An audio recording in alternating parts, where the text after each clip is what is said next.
Listo, Flaca, nos quedamos en el liberalismo, de nuevo.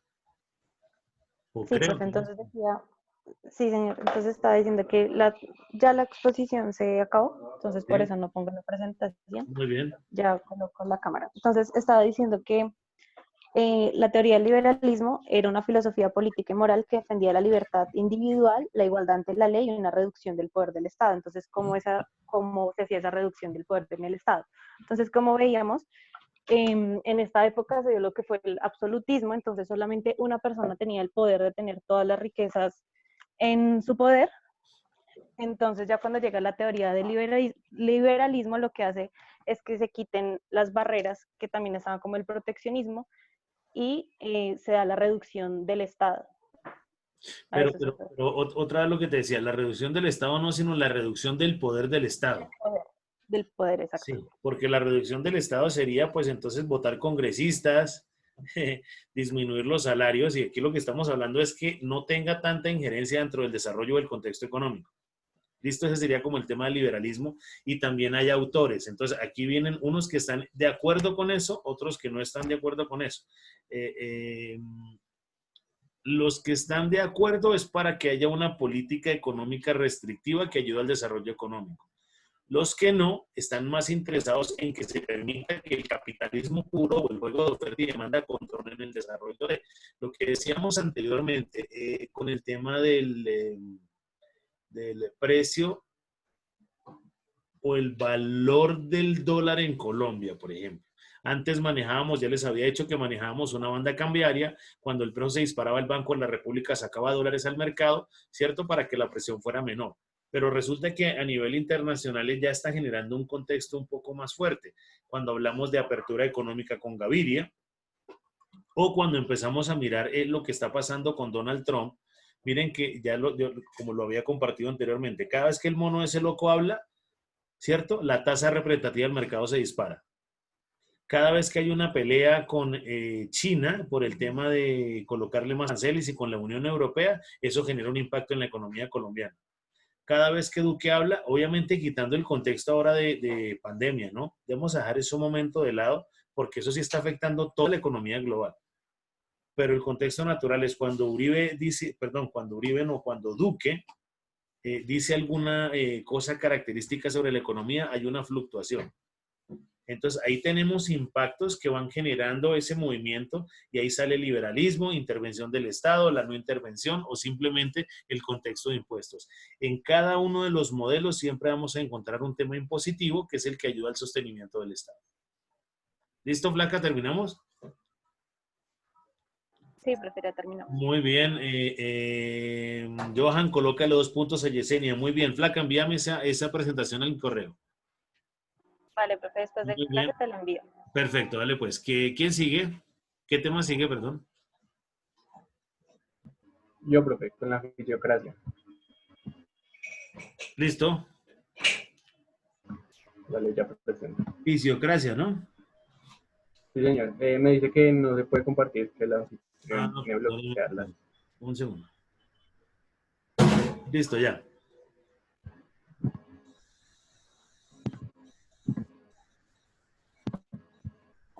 Ahí ya ven la pantalla. Sí. Vale. Entonces, pues, buenos días. Hola. El tema que correspondió fue la fisiocracia. Entonces, pues, vamos a empezar. Entonces, este es el índice. Vamos a ver la fisiocracia, un poco de su historia, qué es, las ideas fundamentales, principios, críticas, un video explicativo y la webgrafía. Muy bien. Fisiocracia. Fue una escuela de pensamiento económica que nace en Francia como respuesta al mercantilismo y su ideología. Los fisiócratas creían en un fenómeno natural que garantizaba el buen funcionamiento del Estado sin necesidad de que este mismo intervenga. Entre sus expresiones más conocidas se encuentra el término laissez-faire, frase que en francés significa dejar hacer. ¿Sí? Entonces, nace Laissez-faire. en Francia, laissez-faire, Muy bien. Laissez-faire. Ok. dejar hacer, pero entonces ese término lo vamos a ver más, perdón, adelante. Muy bien. Vamos a conocer un poco de su historia. Entonces fue fundada en el siglo XVIII, perdón, más o menos en los 1750, por el economista francés François Quesnay, François Quesnay. que, Muy bien. que este era un médico apasionado por la economía y que nació de padres agricultores y comerciantes. Empezó a aplicar sus estudios de medicina a la economía y uno de sus principales aportes fue el Tableau économique que de 1758, donde observa que el cuerpo y sus órganos están en completa armonía y equilibrio sin la necesidad de ayuda externa. Entonces él argumentaba que asimismo era la economía y el Estado, que era autosuficiente y que no necesitaba de ninguna intervención externa como el mismo cuerpo humano. Los mismos ustedes, pues en el sector económico, en los sectores productivos que están relacionados entre sí, y todos se ayudan a determinar este pues, equilibrio económico en el sistema. Perfecto, déjame aportar algo ahí. Miren que esto es bien importante identificar en una economía cerrada. Cuando François Quesnay habla de la tabla económica, ¿cierto? Se refiere al sistema circulatorio. ¿Qué implica eso? El corazón termina siendo el Estado y todo tiene que pasar por el corazón, ¿cierto? Entonces, cada uno de los desarrollos dentro de la economía, llámese empresario, campesino, emprendedor, alfarero, el que desarrolla también la ropa, todos tienen que pagar impuestos porque todo pasa por el corazón, ¿cierto? Entonces, entender ese escenario ahora era muy complejo en la época, inclusive hoy en día es muy complejo entender a un médico que le guste la economía, ¿cierto? Y más complejo aún eh, identificar una figura que más adelante se va a identificar que es copiar unos modelos, cómo copiar un modelo médico y llevarlo a la economía. Suena bien extraño, pero este fue uno de los escenarios importantes sobre la economía cerrada. Yo no necesito a nadie más. Es más, cualquier agente externo va a generar un impacto en el sistema. Ustedes ven que hay una vaina que se llama COVID-19, ¿cierto? Que es un escenario externo que entra al organismo y genera un cambio violento. Esto era lo que decía, al cuerpo humano no entra nada y el desarrollo económico se mantiene. Entonces, Yesenia es la dueña de la tierra, pero Yesenia paga impuestos. Johan es el terrateniente de Yesenia, Johan también paga impuestos. Juan Uribe es el campesino que trabaja la tierra, también paga impuestos. Entonces, lo complejo de eso es que de un mismo factor de capital que es la tierra, se están generando varios impuestos. Eso fue lo complejo más adelante en esta gran investigación pues, que desarrolla Joan con el tema de la fisiocracia y que es... ¿Listo? Muy bien. Continúo. Vale. Entonces, pues, él relaciona entre sí tres clases sociales que cumplen respectivas funciones para la economía. La primera son los agricultores, que son consideradas como la clase social productiva. Él argumenta que la tierra era el único origen del producto neto. La clase distributiva, que eran los terratenientes, y que son los que comercializan y hacen pues de los excedentes productivos, es decir, de la fruta o productos agrícolas que no se consumían, que sobraban, por decirlo así, ellos los comercializaban y los compraban. Y por último, el sector secundario y terciario, es decir, la industria y los servicios, lo consideraba como la clase estéril, que también el término estéril ya lo vamos a ver más adelante, pero él consideraba que estos dos sectores se manejaban entre sí porque producen un valor de salida igual que un valor de entrada. Pero no tenía nada que ver con el principal factor que decía Kesney, que era la tierra, ¿no? O sea, los que hacían la ropa, los que hacían vasijas y eso. Exacto. Él solo consideraba que la tierra era el medio de ingreso. Muy bien. Acá vamos a entrar al qué es. Entonces, los fisiócratas, en comparación al mercantilismo y su fuente, apuestan que la intervención del Estado en la economía no debería existir y apoyan una corriente más, una corriente basada en que la economía poseía un fenómeno natural y la cual le da origen a la palabra fisiocracia, que es del physis, que significa naturaleza en griego, que regulaba el mercado por sí solo. Una de las primeras escuelas de pensamiento en contra de la intervención del Estado. O sea, como una naturaleza del Estado. Exacto. Muy bien. El Estado funciona por sí mismo. Muy bien. Listo, entonces acá entramos a las ideas fundamentales. La primera es la ley natural.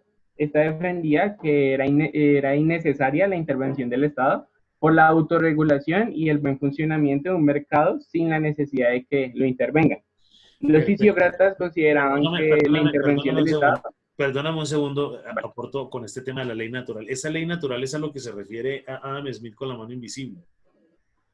Repito, si Yesenia coloca un precio más alto que el de Johan en la zanahoria, por ley natural o por juego de oferta y demanda natural, si conocemos los precios de los dos, ¿cierto?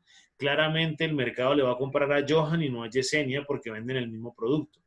¿Qué tiene que hacer Yesenia de manera natural? Disminuir el precio para ser competitiva en el mercado. De lo contrario, la va a sacar del mercado. Entonces, no es que haya una fórmula mágica o haya un mago, ¿cierto? Sino que efectivamente por ese cruce de oferta y demanda vamos a empezar a generar la variación de precios, ¿cierto? En el mejor escenario para un mercado. Eso es lo que significa esa ley natural, pero aporta más referente a eso, Johan. Muy bien. Vale. Como estaba diciendo, los fisiócratas consideraban que la intervención del Estado impedía que la naturaleza se mostrara como sí. Y unos autores lo argumentaban con la cadena alimenticia que vemos en la imagen. ¿Sí? Entonces, cada uno cumple su función y si cada uno cumple su función, la cadena alimenticia funciona por sí misma y es como un ciclo. Pero si llega un ente externo o alguno de los implicados deja de existir, pues simplemente la productividad y la ley natural se deja de cumplir y altera el ecosistema entero y en este caso pues la economía mundial. Como el profesor ya lo había dicho, el COVID-19 con la actual pandemia. Perfecto. Miren una cosa que ocurre hoy en día que es bien compleja con el tema del consumismo. Hay muchas especies que están en vía de extinción y otras que ya se extinguieron, pero porque no entendemos esta ley natural. Cuando hablamos de un capitalismo salvaje, ¿cierto? Cuando empezamos a mirar que el que tiene plata cada vez tiene más, no se está dando cuenta que entre más pobreza hay menos propensión al consumo. Entonces, esto es una vaina bien compleja. Voy a colocar un ejemplo aquí rápido. Yo hace unos días le dije a Yesenia que me diera la mitad de su salario. Yesenia, si Johan se queda sin trabajo, ¿a usted le preocupa eso?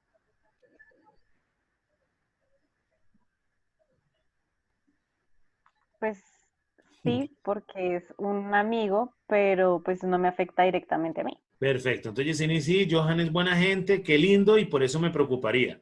¿Pero a usted le preocupa, Yesenia, que Pepe Rodríguez se quede sin empleo? No. Bien, miren la naturaleza de lo que hablábamos de la tabla económica de Kesney y de lo que estamos hablando de la ley natural y todo este ciclo que nos está mostrando Johan en la diapositiva. Hey, si Pepe Pérez se queda sin empleo, recuerden el ciclo económico y entiéndanlo de la mejor manera. Si Pepe Pérez se queda sin empleo, él pierde su capacidad de compra. Al perder la capacidad de compra, las empresas dejan de vender más productos. Cuando dejan de vender esos productos, significa que la rentabilidad o la utilidad de la empresa disminuye. Y un empresario capitalista nunca pierde. Entonces, ¿qué es lo primero que hace? Despedir más personas. y se vuelve todo un complejo entramado económico. ¿Qué significa? Que si Pepe Pérez se queda sin empleo, la propensión a que nosotros nos quedemos sin empleo es más alta.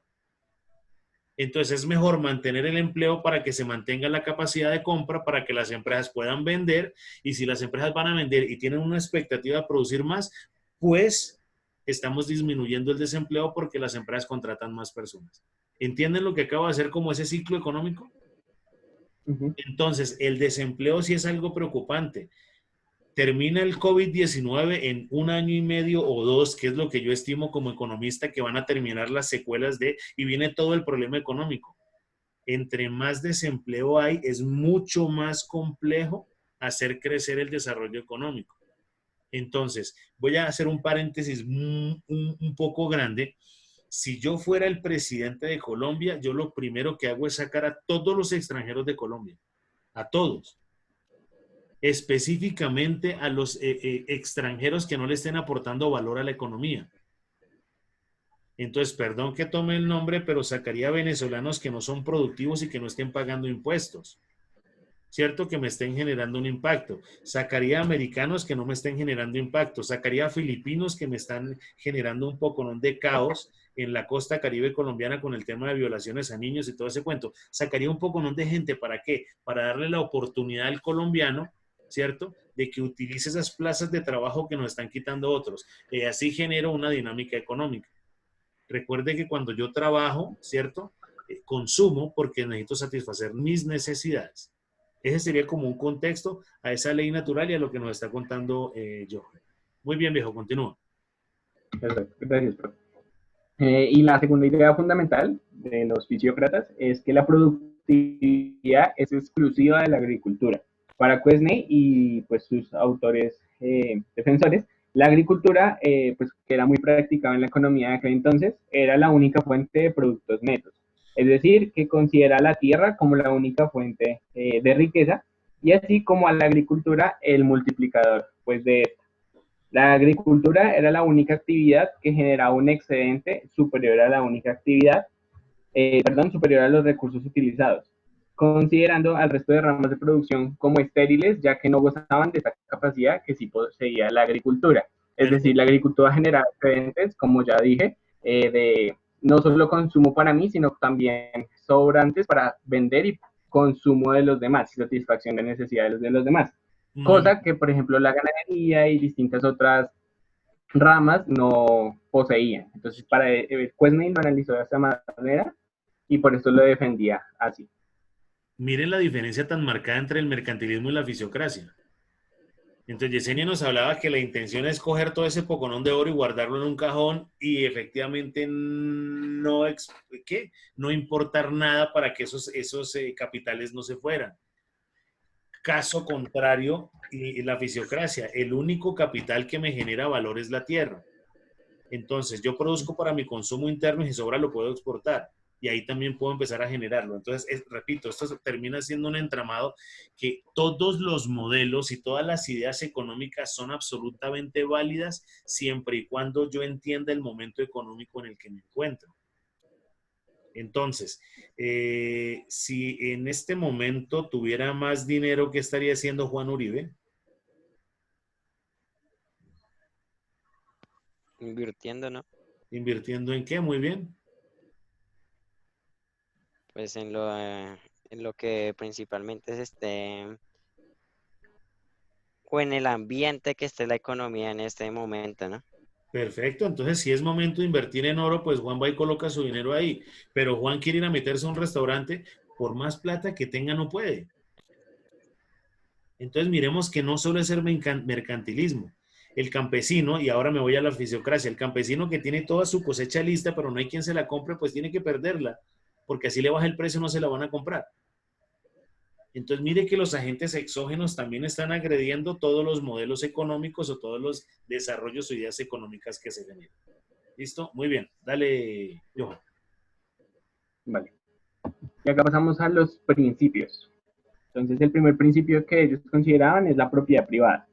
Decían que era un derecho fundamental del hombre. Y afirmaban que el hombre que posee lo que consiguió, el hombre posee lo que consiguió con su propio esfuerzo. Ujú. Apoyaban la desigualdad, pero como factor determinante para el crecimiento. Sí, o sea, argumentaban que la desigualdad aumentaba el crecimiento económico de la región o del país. Y la Explícame eso, igualdad absoluta, por qué ocurre eso? la desigualdad, Sí, la desigualdad. La desigualdad ayuda al por, crecimiento económico, ¿por qué?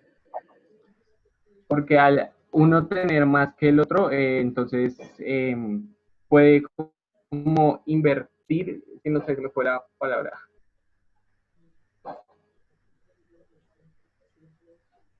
no, Se desmayó, no Johan. se me fue. Se le fue la paloma. Alguien que le coja la paloma a Johan. Eso sonó raro, pero dígalo como salga, a ver cómo le puedo ayudar porque no entiendo lo que me quiere decir. Pues ellos argumentaban que esa desigualdad promovía, digamos que, pues el aumento de riqueza pues, en el país, ya que unos tenían y podían invertirlo y podían negociar, trabajar, y otros que no tenían, pues podrían ser contratados, y digamos que mantener esa desigualdad hacia ese aumento. Es que no sé cómo explicarlo. Dale, Yesenia, Yesenia, ayúdalo. Ujú. Pues a lo que se refiere al tener unas pocas personas una propiedad privada y teniendo todo ese dinero, lo que hablábamos en clases anteriores, si yo soy un empresario, lo que yo hacer con ese dinero es invertir, seguir invirtiendo para que siga creciendo el capital. Las otras personas que si llegan a tener ese dinero, satisfacen sus necesidades y ya. Entonces hay una desigualdad, pero es con el fin de que esa economía crezca, digamos, a través de las personas que van a invertir. Excelente, ese guayabo del cumpleaños la tiene volando otra vez. Póngale un punto a esta vieja, Johan. Pero mire el tema natural es, si yo le entrego dinero al que tiene dinero, este lo va a duplicar o triplicar. ¿Y cómo hace para duplicar o triplicar eso? Contratando personas. Entonces, él sí está movilizando un desarrollo económico como principio, ¿cierto? Entonces, esa desigualdad sí genera, pero se refería a una desigualdad no tan marcada. Porque cada vez si la brecha se hace mucho más grande, yo simplemente lo que voy a terminar es generando la nueva esclavitud de este siglo, ¿cierto? Que es generar muy poco ingreso para el trabajo que se desarrolla. Entonces estamos hablando de salarios mínimos. Cuando empezamos a hacer comparaciones con otras economías, los salarios mínimos en otros países pues terminan siendo muy altos. Por ejemplo, un salario en Costa Rica, en pesos colombianos, el salario mínimo en Costa Rica es como 2,5 millones de pesos. Entonces, la economía sería interesante. Listo, vámonos a trabajar a Costa Rica. Suena muy bien, pero a un empresario le es muy complejo hacer una empresa en Costa Rica, porque el salario mínimo de Costa Rica lo mataría. ¿Por qué? Porque tendría que producir demasiado. Entonces, ¿cuál es la fortaleza de Costa Rica en este momento? Hablar del turismo, ¿cierto? Hablar de alguna exportación, porque nadie o muy pocas empresas montarían una empresa en Costa Rica porque el salario mínimo lo saca del mercado. ¿Por qué algunos o la gran mayoría de potencias mandan a hacer todas sus cosas en China, Corea, Taiwán, todo ese cuento? Porque la mano de obra ya es muy económica y lo hace competitivo en el mercado. Entonces, tenemos que empezar a identificar ese tipo de cosas. Pero, ¿qué es lo que pasa? Resulta que Estados Unidos mandó todas sus fábricas, ¿cierto? A esos escenarios, a esos paraísos, digamos, laborales económicos, y en algún momento cuando todos los chinos, japoneses, coreanos, taiwaneses se rebelen, pues Occidente no va a tener ninguna fábrica y ellos van a cobrar lo que quieran. Hay un poco ¿no? de teorías y libros al respecto de eso, pero no lo manejaremos para la clase. Es simplemente para que lo empecemos a entender. ¿Listo? Entonces, esa desigualdad, o sea, un principio de la propiedad privada y lo que dice Johan, esa desigualdad me genera crecimiento y valor dentro de un desarrollo económico. No siendo la mejor opción, pero eso es lo que genera. Muy bien, viejo. Perfecto, gracias. El segundo principio era el cuestionamiento del comercio exterior mercantilista. Ellos argumentaban que no era una fuente de riqueza estéril, aún así no lo rechazaban, pero no lo consideraban como la fuente principal de la riqueza. Ellos argumentaban que la acumulación de oro y plata no era la fuente de riqueza y que el comercio exterior debería ser libre como un método para obtener recursos que no están en el país. pero no como un motor de crecimiento y desarrollo. Ellos argumentaban que solo la agricultura y el movimiento entre las tres anteriores clases sociales que le mencioné era el crecimiento real económico y que este comercio exterior mercantilista era una amenaza al bienestar por las posibles guerras al enriquecerse unos de otros. Muy bien. Y el tercer principio es el liberalismo económico, que ahí viene la frase laissez-faire, que significa dejar hacer.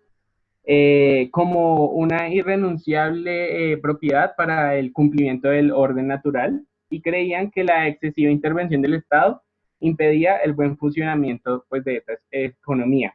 Toda intervención para corregir la desigualdad ya antes mencionada o la idea de acumulación de riqueza eran injustificadas. Argumentaban que el Estado era nulo prácticamente para su economía, que simplemente dejaran hacer y dejaran ser, que es lo que Perfecto. Eso traduce en la Francia frase. también tenía, a esa frase le falta algo, es laissez-faire o laissez-passer, que es dejar hacer, dejar pasar, ¿cierto? Y simplemente, no tanto que llegue otro país y atropelle la economía del nuestro, por ejemplo, sino que el desarrollo económico lo permita. Entonces, acá vuelvo a lo mismo.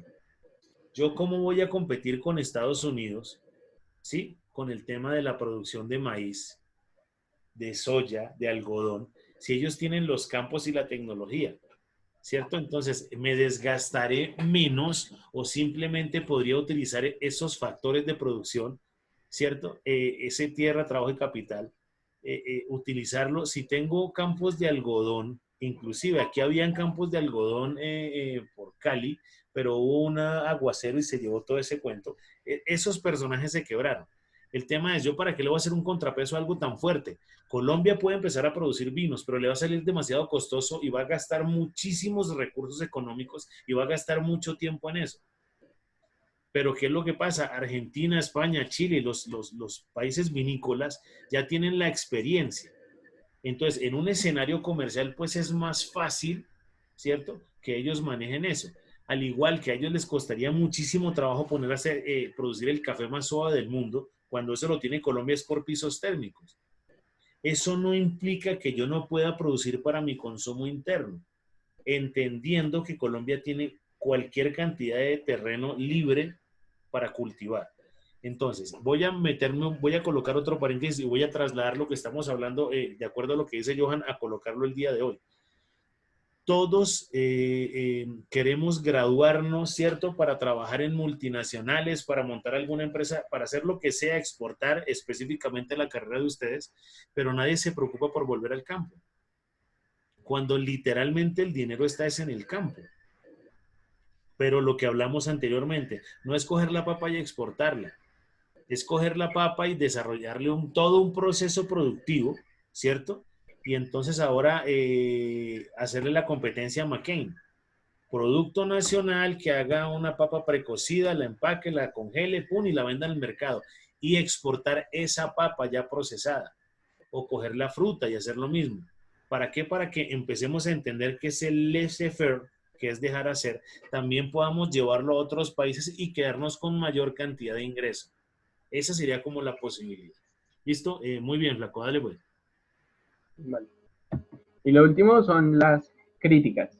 Pese a que muchos economistas han reconocido que este aporte de los fisiócratas a la economía es bueno, como en los capitalistas en torno a la no intervención del Estado, también ha sido duramente criticado. Entre la teoría más polémica de estos se encuentra la que solo la producción está en la agrícola.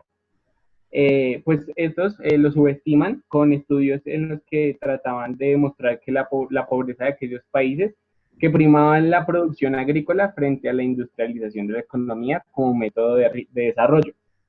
Entonces, muchos economistas los criticaron en torno al que no solo la agricultura sea la fuente de riqueza, sino también mirar otros campos, otras industrias, y demostraban con hechos de que otros países que primorizaban su economía en la agricultura no eran pues ricos.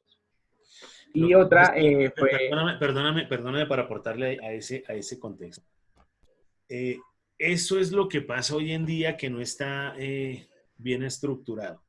Resulta que el que se mata todo el tiempo con el sol, con la lluvia, con los zancudos, con los herbicidas, fungicidas, arando la tierra, es el campesino, ¿cierto? Y es el que menos retribución recibe. Tan pronto ese producto sale del sector primario al secundario, que eso ya lo vimos, o sea, esa imagen de empresa que tiene usted en la diapositiva, ese es el que genera riqueza, porque coge la papa y la transforma. O sea, ¿qué hace Margarita literalmente? Margarita no es la vecina, sino Margarita es la empresa de papas, ¿no? Bajo esa estructura, ¿qué ocurre? Que coge la papa, ¿cierto? La taja, bueno, la lava, hace todo el proceso y la mete entre un paquete. ¿Cuánto vale un paquete de papas Margarita pequeño, personal? Denme una idea. 1.600, un poquito más. ¿1.600? Sí, más. Bueno, digamos 1.600 vale un paquete de papas Margarita, sabor natural. ¿Listo? Si yo me pongo a identificar cuántas papas vienen en una libra, hablemos de 4 papas medianas, entonces, ¿cuántos paquetes salen de una papa o de 2? Porque ellos no van a comprar la papa mediana, sino la grande. Y como es una economía de escala, pues compran muchísimas toneladas de papa, entonces no le salen ni a 600, le saldrá como a 300 la libra. Entonces miren que el negocio es bien absurdo. Así le agrega usted el aceite, la sal, el que corta, la nómina, el paquete, la impresión del paquete, inclusive el desarrollo de la comercialización, pues la ganancia de esta empresa es gigante. Sin embargo, el campesino no gana nada. Por eso el modelo empieza a fallar porque no tenemos una coherencia lógica. Yo podría decir una tontería que no existe y cada uno, por eso me parece importante en fundamento administrativo que yo replantee un poco el desarrollo de la clase, ¿cierto? A que viéramos cada uno de los procesos. Yo sé que algunos de ustedes me dijo, eso ya lo vimos, profe, pero tenemos que empezar a verlo con una estructura lógica. ¿Para qué? Para que cada uno forme su propio concepto económico y cuando sea profesional mire cuál puede utilizar o no, o simplemente utilizar un pedacito de cada modelo o pensamiento económico para que funcione. Hemos notado que el socialismo no es malo, el capitalismo no es malo, la anarquía no es mala, los modelos de pensamiento económico no son malos, pero en algunos desarrollos. ¿Se requiere la industria? Obvio, pero debería haber un contexto mucho más claro entre una unión entre la industria y el campesino. ¿Para qué? Para que los dos escenarios ganen más, ¿cierto? Y tengan una característica mucho más natural. Ahora, los que compran productos, especialmente a Colombia, quieren productos bio. ¿Qué significa eso? Pues que no tengan tantos fungicidas, que sean orgánicos, y eso requiere mucho más atención y mucha más inversión. Pero el campesino dice, hey, si yo lo hago de la manera tradicional y no gano, ¿para qué le voy a meter más capital si me van a pagar lo mismo? Eso lo tenemos que empezar a identificar y eso es una muy buena crítica, entendiendo que nosotros debemos formar nuestro propio carácter económico para poderlo definir. Muy bien, Johan, continúa. Vale, y la otra crítica, pues la más fuerte, fue la que acerca de la intervención del Estado, ¿no? Como los fisiócratas argumentaban, el Estado no debía intervenir y pues muchos criticaron esto en torno a que argumentaban que el Estado daba control y orden. Entonces, pues es otra de esas críticas a la fisiocracia. Muy bien, hagamos una encuesta aquí rápida. Hagamos una encuesta rápida. Devuélvela un minutico, una diapositiva. Déjala ahí un segundo. Juan Giraldo, ¿usted está de acuerdo con que el gobierno intervenga o no intervenga? Que no intervenga. ¿Por qué? Le voy a preguntar a todos, vayan identificando, pero me dan un argumento. ¿Por qué es importante que no intervenga? Pues como lo hemos venido diciendo que eh, sin la intervención del Estado, pues una empresa bajo sus propias leyes puede producir más sin tener una regulación de alguien.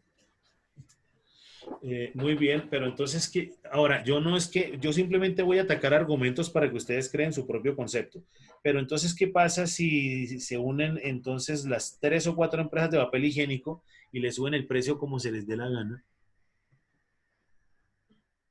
No estoy diciendo quién tiene la verdad y quién no, simplemente estoy gestionando modelos para que cada uno cree el suyo. Gracias, Juan, por el aporte. Michael Concha, ¿que aporte o que no aporte? Pues el Estado debería, pues, o sea, yo creo que debería intervenir, pero hasta cierto punto. No, espere que se escuchó como Wally. ¿Cómo así? Otra vez que se escuchó cortado.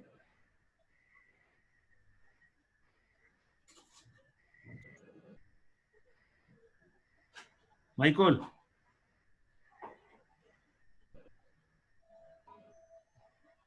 ¿Ya me escuchan, profe? ya, dele pues.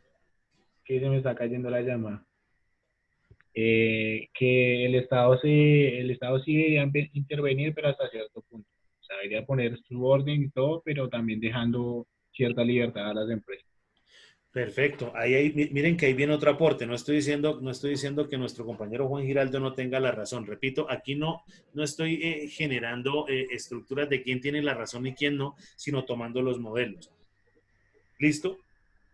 ¿Debería haber un aporte del Estado? Seguramente sí, ¿cierto? Pero tampoco que llegue a agredir la empresa privada, como pasa en Venezuela, que empiezan a expropiar empresas. ¿Listo? Muy buen aporte, Michael, muy buen aporte, Juan. Yesenia.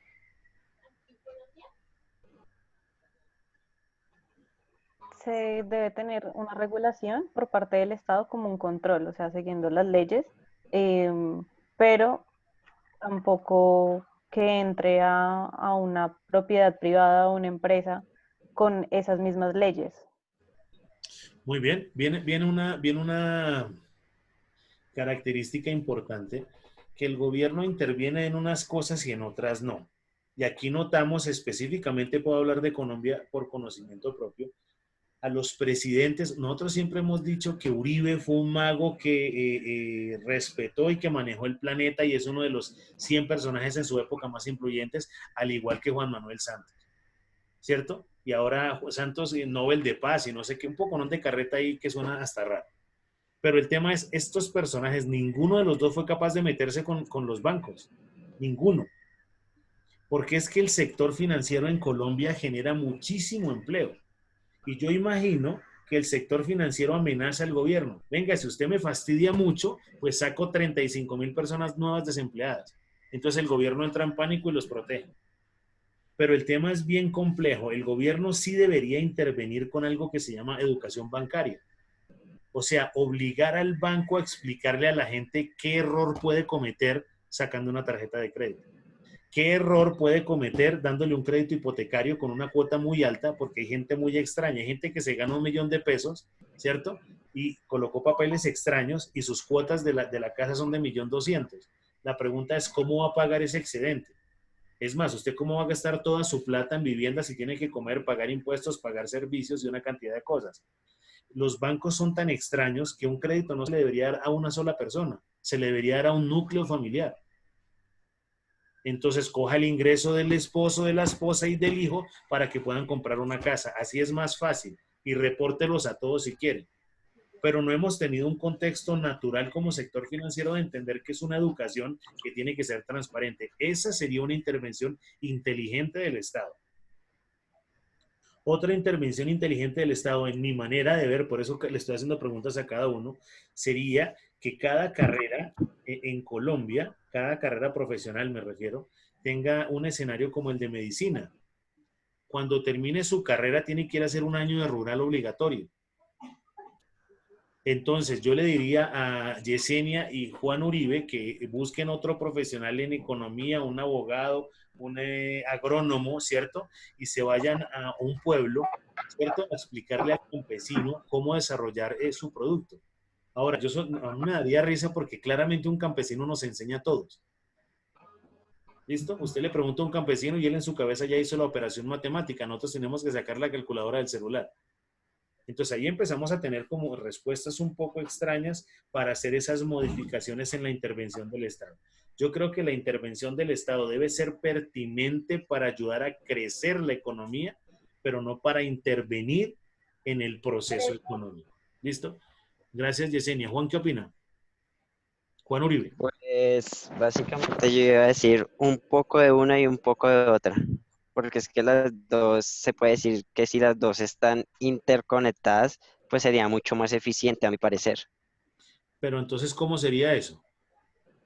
Pues básicamente debe haber intervención del Estado, sí, pero se puede decir un 50% y otro 50% de intervención ya de las empresas.